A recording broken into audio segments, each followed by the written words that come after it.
Isang lalaki ang umakyat sa billboard sa Quirino Highway Corner, Mindanao Avenue Underpass sa Quezon City nito lamang Setyembre 5 ng kasalukuyang taon. Nagdulot ito ng tensyon matapos niyang bantaan na sasaktan ng sarili gamit ang isang bato.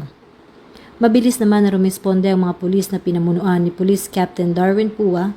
Sa halip na gumamit ng dahas, pinili niyang kausapin ang lalaki ng may pasensya at pag-unawa. Naging matagumpay at mabilis naman ang aksyon ng LGU at kapulisan, kaya naman naiwasan ang peligrong maaring nagaantay sa lalaki na agad namang dinala sa General Hospital ng Quezon City bago inilipat sa presinto para sa investigasyon.